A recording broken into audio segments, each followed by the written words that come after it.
1 કલાકનું મૂલ્ય। એક બાળક તેના પિતા પાસે ગયો અને કહ્યું, પપ્પા, તમે 1 કલાકમાં કેટલું કમાવો છો? પપ્પા, આ તમારો વ્યવસાય નથી, તમારા પોતાના કામ પર ધ્યાન આપો।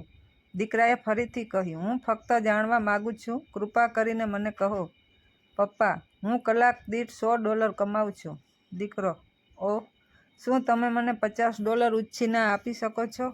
પિતા ગુસ્સે થયા। તેમણે કહ્યું, જો તમે આ પ્રશ્ન એટલા માટે પૂછ્યો હોય કે તમે થોડા પૈસા ઉછીના લઈને કોઈ નકામું રમકડું કે અન્ય વસ્તુઓ ખરીદવા માંગો છો, તો તેને ભૂલી જાઓ। સીધા તમારા રૂમમાં જાઓ અને સૂઈ જાઓ। હું દરરોજ સખત મહેનત કરીને આ પૈસા કમાઉં છું। આ સાંભળીને પુત્ર શાંતિથી ઉદાસ મન સાથે તેના રૂમમાં ગયો। પિતા ત્યાં બેઠા અને ગણગણવા લાગ્યા। તે વિચારી રહ્યો હતો કે તેના પુત્રથી આવો પ્રશ્ન પૂછવાની હિંમત કેવી રીતે થઈ। થોડી વાર પછી જ્યારે ગુસ્સો શાંત થયો, ત્યારે તેણે વિચાર્યું કે કદાચ પુત્રને ખરેખર કંઈક ખરીદવાની જરૂર છે।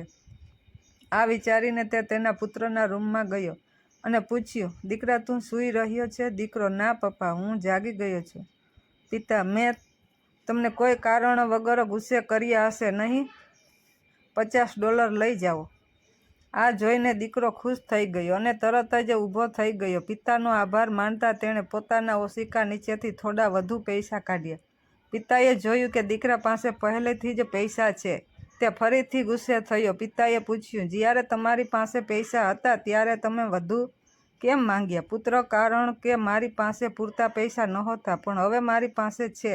આટલું કહીને દીકરાએ ધીમે ધીમે પૈસા ગણ્યા અને પછી બધા પૈસા પિતાને આપતા કહ્યું, પિતા, આ $100 છે। શું હું તમારા સમયનો 1 કલાક ખરીદી શકું? કૃપા કરીને કાલે વહેલા ઘરે આવો, હું તમારી સાથે રમવા માંગુ છું। આ સાંભળીને પિતાની આંખોમાંથી આંસુ વહેવા લાગ્યા। દીકરાને ચુસ્તપણે ગળે લગાવીને તેણે માફી માંગી અને વચન આપ્યું કે તે દરરોજ સમયસર ઘરે આવશે અને તેની સાથે રમશે।